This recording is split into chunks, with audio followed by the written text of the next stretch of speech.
Avant de plonger dans cette histoire incroyable, pensez à vous abonner à la chaîne et à activer la cloche. Ici, chaque récit a quelque chose à dire, et vous ne voudrez pas en manquer un seul. Le restaurant était presque vide ce soir-là, sauf pour un couple de jumeaux affamés assis à une table près de la fenêtre, les joues rouges de froid et les yeux brillants de faim. Leurs petites mains tremblaient légèrement alors qu'ils regardaient la serveuse déposer un simple plat de pâtes devant eux.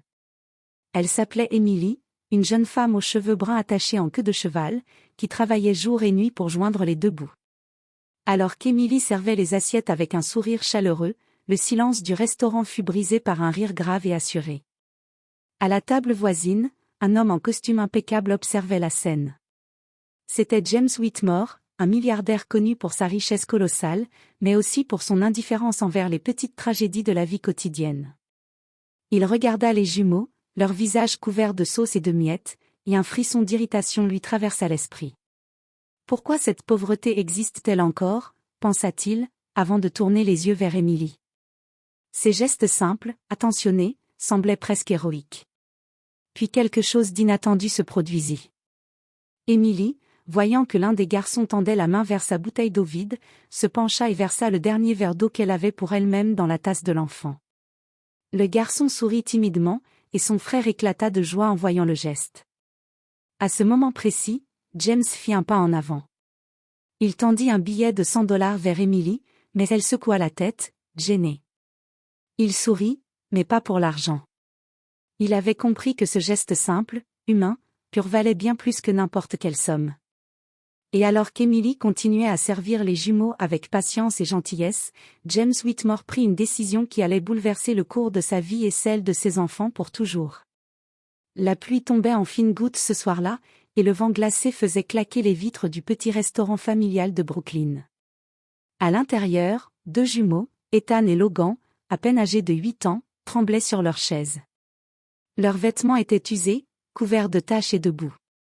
Leurs estomacs criaient famine, mais ils n'osaient pas demander autre chose que le simple plat de pâtes qu'une serveuse venait de leur apporter. Cette serveuse, Emily Parker, avait 23 ans. Ses yeux verts reflétaient à la fois la fatigue et la détermination. Chaque soir, après ses études, elle venait travailler ici pour payer le loyer de son petit appartement. Mais pour Emily, il ne s'agissait pas seulement de servir des plats, chaque sourire d'un client affamé était une victoire personnelle. Alors qu'elle posait le dernier bol de pâtes devant les garçons, une ombre se dessina derrière elle. Un homme élégant, vêtu d'un costume parfaitement taillé, s'assit à une table voisine. Il avait les cheveux légèrement poivre et sel et un regard perçant qui semblait analyser chaque détail de la scène. C'était James Whitmore, milliardaire et magnate des affaires, habitué aux hôtels 5 étoiles et aux dîners somptueux. La pauvreté n'avait jamais été quelque chose qu'il rencontrait de près, jusqu'à ce soir. James observa Emily. La façon dont elle servait les jumeaux avec patience et douceur, malgré leur agitation et leurs mains collantes de sauce, éveilla en lui une étrange curiosité. Il avait l'habitude de contrôler le monde entier avec ses décisions, mais ici, dans ce petit restaurant, il se sentait étrangement impuissant. Puis il vit ce geste qui le changea à jamais, un des garçons tendit maladroitement la main vers sa bouteille vide.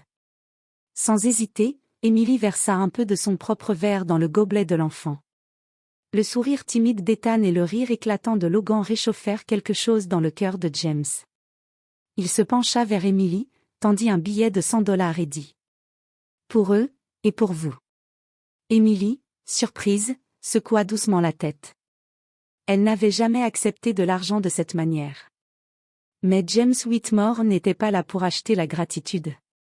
Ce qu'il venait de voir, l'altruisme pur d'une jeune serveuse envers deux enfants affamés, éveilla en lui une décision qu'il n'avait jamais imaginé prendre, intervenir dans la vie de ses enfants, et peut-être changer la sienne au passage. Ce soir-là, sans le savoir, deux mondes totalement différents venaient de se rencontrer, et rien ne serait plus jamais pareil. Le lendemain matin, James Whitmore ne pouvait pas chasser de son esprit l'image des deux petits garçons affamés et de la serveuse au cœur d'or. Dans son bureau immense, entouré de murs tapissés de diplômes et de tableaux de maître, il se sentait étrangement vide. Tout ce qu'il possédait, sa fortune, ses entreprises, son influence, semblait soudainement insignifiant face à la simplicité et la pureté de ce qu'il avait vu hier soir. Il prit son téléphone et appela le petit restaurant. Lorsqu'Émilie répondit, sa voix douce mais prudente, il sentit un élan de respect pour cette jeune femme courageuse. Mademoiselle Parker, je souhaiterais vous rencontrer aujourd'hui. Peut-être pour un café, pour parler d'un projet. Émilie hésita. Elle avait appris à se méfier des inconnus, surtout de ceux qui portaient des costumes chers et parlaient avec un ton autoritaire. Mais quelque chose dans sa voix, un mélange d'assurance et de bienveillance, la convainquit d'accepter. Quelques heures plus tard, ils se retrouvèrent dans un petit café du quartier. James ne parla pas immédiatement de sa fortune ou de ses affaires. Il parla d'abord des garçons, de son inquiétude pour eux, et de la fatigue visible sur le visage d'Émilie. « Vous êtes incroyable, dit-il enfin. Ce que vous faites pour ces enfants, peu de gens auraient ce courage et cette patience. » Émilie rougit. Elle n'était pas habituée aux compliments, surtout venant d'un homme de ce calibre. Alors James fit une proposition surprenante. « Je veux vous aider. Non pas par pitié, mais parce que je crois en vous, et en eux. Si vous êtes d'accord, je voudrais m'occuper de leur avenir. Les nourrir, les scolariser correctement, et vous offrir un poste pour superviser cela. » Émilie resta bouche bée. Un milliardaire qui lui proposait de prendre soin de 2 enfants pauvres? Cela semblait irréel. Pourtant, en voyant la sincérité dans les yeux de James, elle sut que ce n'était pas une arnaque. C'était une chance unique, une occasion de changer la vie de ces garçons, et la sienne. « Très bien, » murmura-t-elle enfin, un mélange de peur et d'espoir dans la voix. « Mais à une seule condition. » James leva un sourcil, intrigué. « Vous devez nous traiter comme de vrais enfants, pas comme des projets ou des numéros dans vos affaires. » James sourit, impressionné par sa force et sa détermination. « C'est un marché. » Et ainsi commença un voyage improbable, un milliardaire, une jeune serveuse au grand cœur, et 2 garçons qui n'avaient jamais connu la sécurité ni la stabilité. Un voyage qui allait bouleverser leur destin à tous, et leur enseigner que la vraie richesse ne se mesure pas en argent. Quelques jours plus tard, Émilie conduisait les jumeaux, Ethan et Logan, jusqu'au manoir Whitmore, un immense domaine caché derrière des hauts murs et des jardins parfaitement entretenus. Les garçons restaient silencieux sur le siège arrière, les yeux écarquillés à chaque passage de voiture luxueuse et chaque lumière scintillante des lampadaires.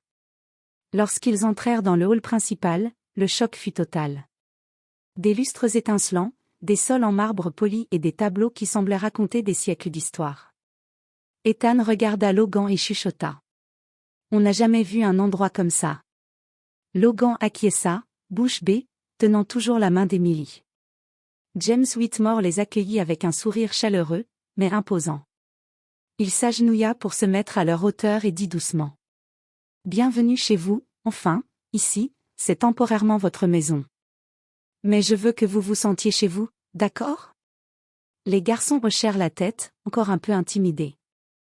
Émilie les accompagna dans leur chambre, simple mais confortable, chacune décorée avec soin, des jouets neufs et des livres soigneusement sélectionnés.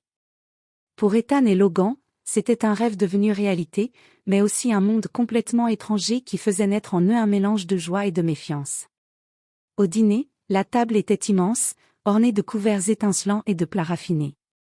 Les garçons ne savaient pas par où commencer. James observa Émilie leur apprendre doucement les bonnes manières, son calme et sa patience rassurant tout le monde.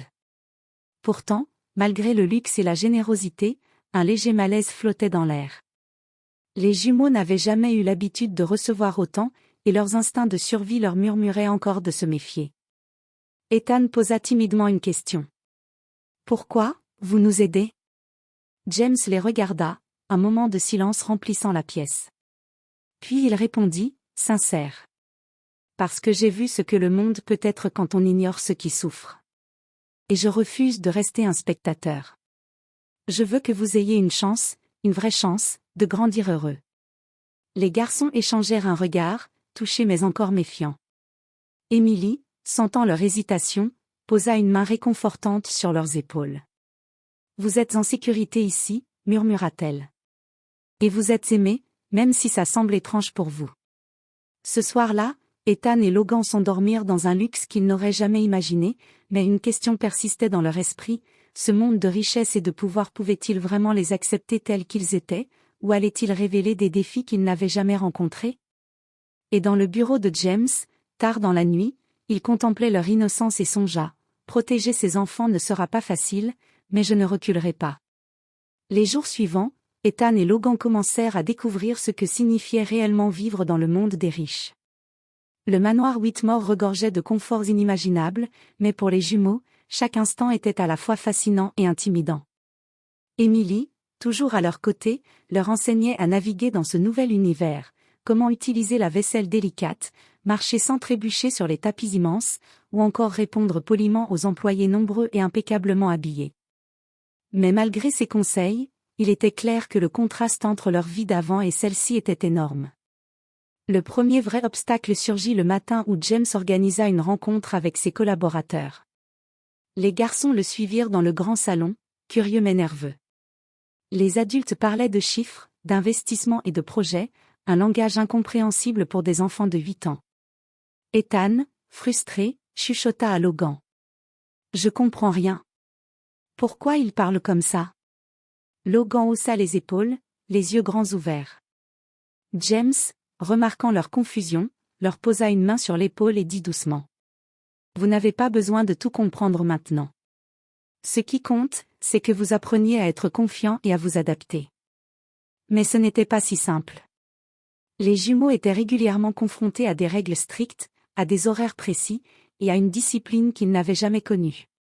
Chaque erreur, même minime, les faisait se sentir maladroits et honteux. Ethan, qui avait renversé accidentellement un verre d'eau sur le bureau de James, se sentit paralysé par la peur de décevoir. Emily, voyant sa détresse, intervint. « Ce n'est rien, Ethan. On apprend tous de nos erreurs. James sait que tu fais de ton mieux. » James sourit, touché par sa protection constante. « Elle a raison, Ethan. Vous pouvez échouer tant que vous apprenez et que vous restez honnête. » Mais au-delà des règles et des nouvelles attentes, un autre obstacle surgissait, l'orgueil et le jugement des autres enfants du quartier huppé qui venaient parfois au manoir. Ils regardaient les jumeaux avec curiosité, parfois avec moquerie, car ils n'avaient jamais eu de jouets neufs ou de vêtements de marque. Ethan et Logan commencèrent à ressentir ce sentiment familier d'infériorité, celui qu'ils avaient toujours connu dans la rue, mais amplifié par l'immense richesse qui les entourait maintenant. Emily, voyant la peur dans leurs yeux, leur dit: « Peu importe ce que les autres pensent. Vous êtes des garçons incroyables. Ne laissez personne vous faire sentir le contraire. » Ce jour-là, les jumeaux comprirent une vérité: ce nouveau monde offrait luxe et sécurité, mais il comportait aussi des défis émotionnels et sociaux qu'ils n'avaient jamais imaginés. Et dans son bureau, James observait les enfants, conscient que leur adaptation ne serait pas facile, mais déterminé à les protéger coûte que coûte. Quelques semaines après leur arrivée au manoir Whitmore, la vie semblait s'installer dans une routine luxueuse pour Ethan, Logan et Emily. Mais James savait que la sécurité et le confort ne suffisaient pas, les jumeaux devaient apprendre à affronter la réalité, même dans ce monde privilégié. Un matin, alors qu'ils jouaient dans le vaste jardin du manoir, un accident survint. Logan trébucha près de la fontaine centrale et tomba dans l'eau glaciale, glissant dangereusement vers le bord. Ethan cria et courut vers lui, mais il ne pouvait rien faire seul. Emily, qui surveillait la scène à quelques pas, courut à toute vitesse et plongea dans l'eau pour attraper Logan. Trempée jusqu'aux os, elle réussit à le sortir de justesse. Les jumeaux, terrorisés, s'accrochèrent à elle, pleurant de peur et de soulagement. James, alerté par les cris, arriva en courant, le visage marqué par l'inquiétude.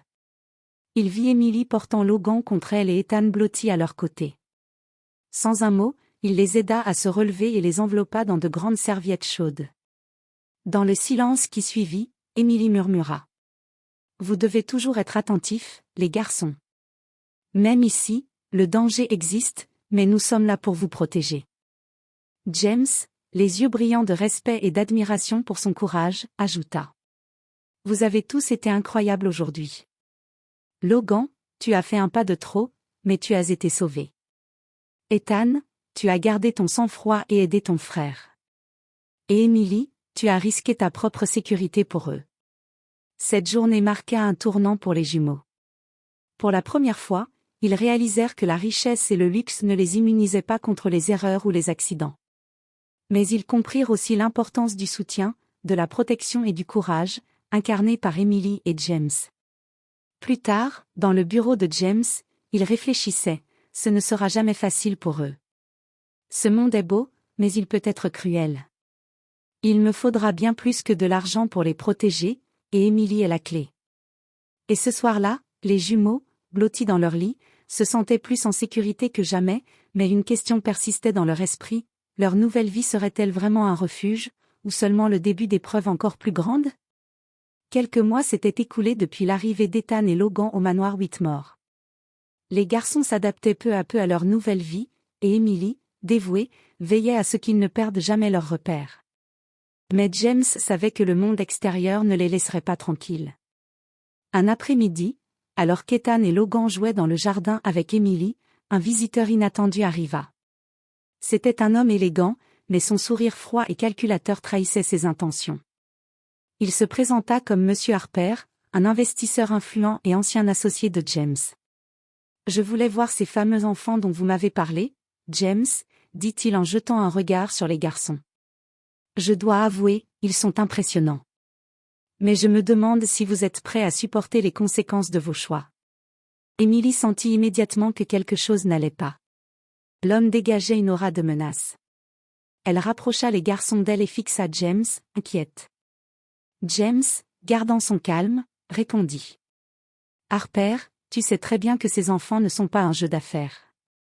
Ils sont ma responsabilité. » Monsieur Harper sourit, mais il y avait une lueur de menace dans ses yeux.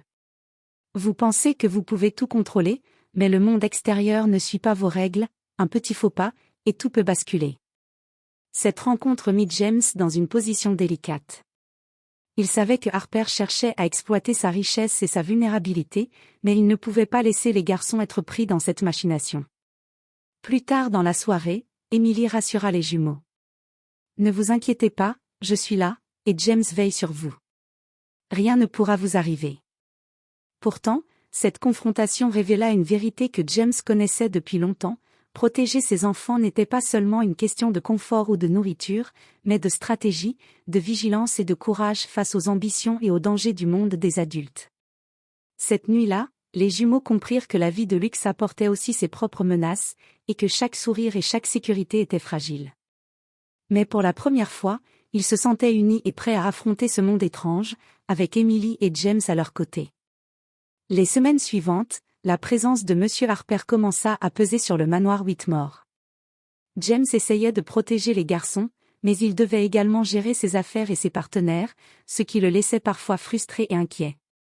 Un matin, Emily remarqua quelque chose d'étrange. Les jumeaux semblaient nerveux, chuchotant entre eux et évitant le regard de James. Ethan finit par avouer. « Emily, hier soir, Harper est venu nous parler quand vous étiez partis. Il a dit que si nous ne coopérions pas, quelque chose de terrible pourrait arriver à James. » Emily sentit son sang se glacer. Elle savait que Harper n'était pas un simple visiteur curieux, mais un homme capable de manipuler et de menacer. Elle rassura les garçons avec douceur. « Ne vous inquiétez pas, les garçons. Vous n'avez rien à craindre tant que nous restons unis. » Cependant, la menace de Harper se manifesta plus concrètement. Lors d'une réunion d'affaires importante, James reçut un appel anonyme, des informations compromettantes circulaient sur ses entreprises, et Harper insinuait que la sécurité des garçons pouvait être en danger si James ne cédait pas à ses demandes. James, furieux mais calculateur, se tourna vers Emily et les garçons. « Harper pense qu'il peut nous faire plier, mais il se trompe. Nous devons rester ensemble et forts. » Emily, déterminée, comprit que leur rôle allait au-delà de la protection quotidienne, ils devaient maintenant être vigilants et rusés. Elle enseigna aux garçons comment se comporter, comment observer et anticiper les comportements suspects, tout en gardant leur innocence intacte. Pour Ethan et Logan, c'était un nouveau défi. Ils devaient apprendre à se défendre dans un monde où la richesse et le pouvoir pouvaient transformer chaque sourire en menace.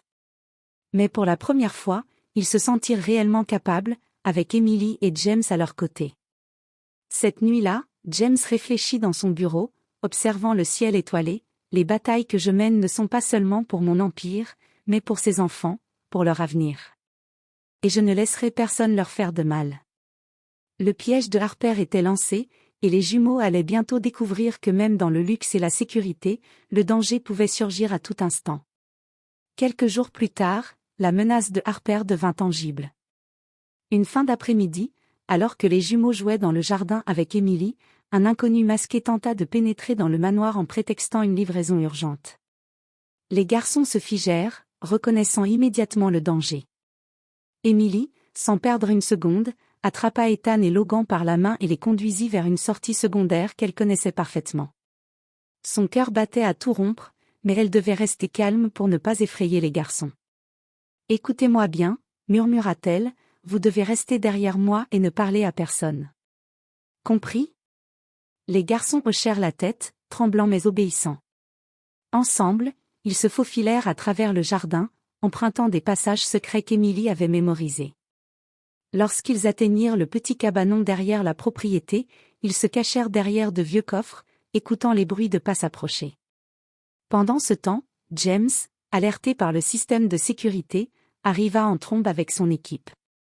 Les intrus, surpris par la rapidité de l'intervention, furent neutralisés avant qu'ils ne puissent atteindre les enfants. James, le visage grave mais soulagé, se précipita vers Emily et les garçons. « Tout va bien maintenant » dit-il doucement. « Vous êtes en sécurité. » Ethan, encore tremblant, murmura. « Pourquoi quelqu'un voudrait nous faire du mal ?»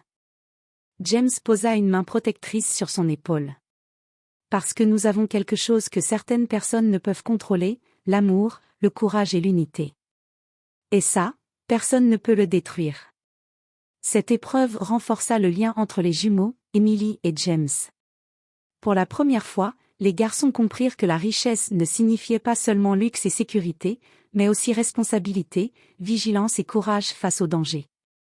Ce soir-là, dans le manoir silencieux, James se pencha vers Emily. « Tu as été incroyable. Sans toi, je ne sais pas ce que j'aurais fait. » Emily sourit faiblement, mais ses yeux reflétaient la détermination. « Nous sommes une équipe.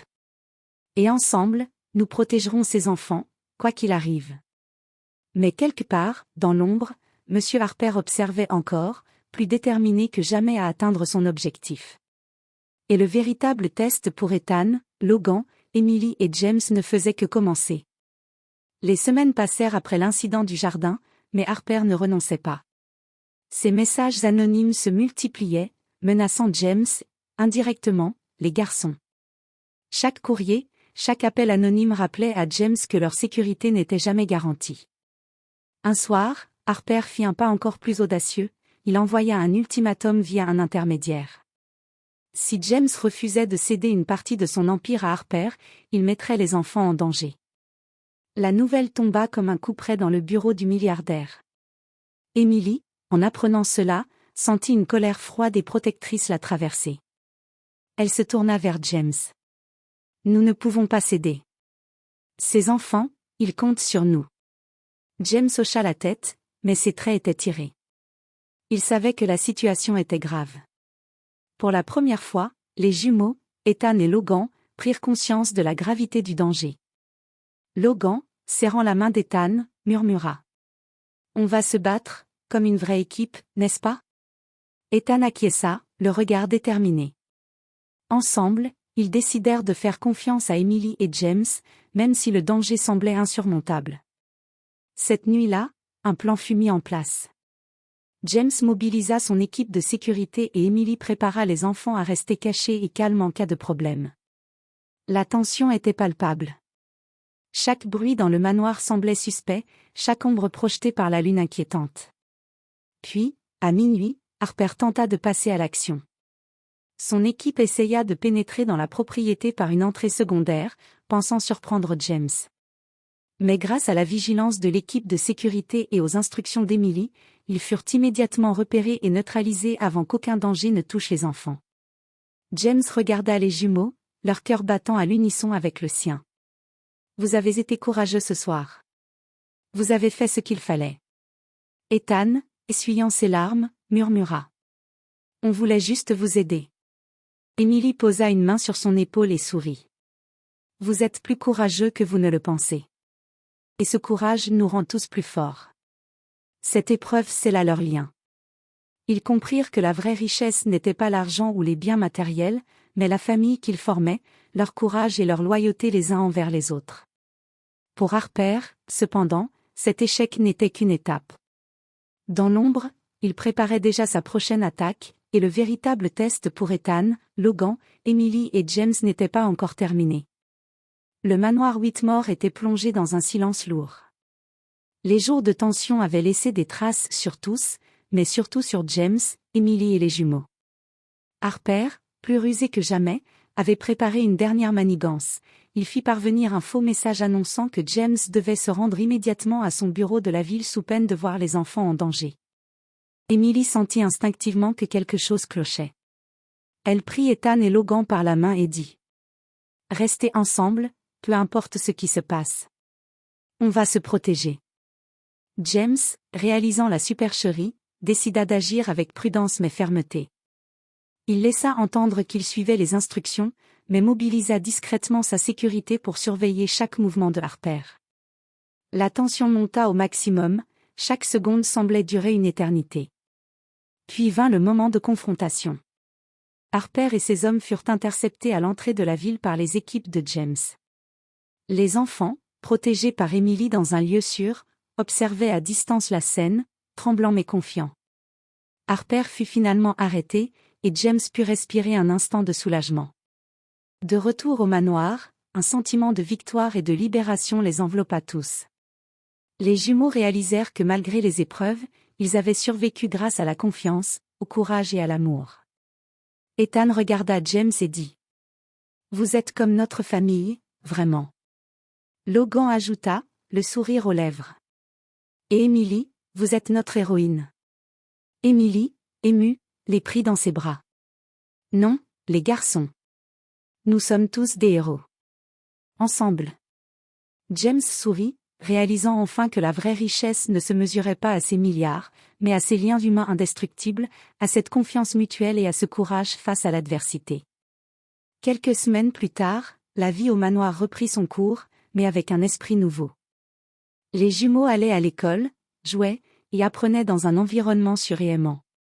Emily supervisait leur éducation et veillait à ce qu'ils grandissent avec des valeurs solides. James, désormais plus proche que jamais de ceux qu'il aimait, se surprit à sourire chaque matin, non pas pour ses affaires, mais pour le rire des enfants et la chaleur de leur foyer. Le danger passé, une nouvelle ère commençait pour eux tous, une vie de sécurité, d'amour et de possibilités infinies.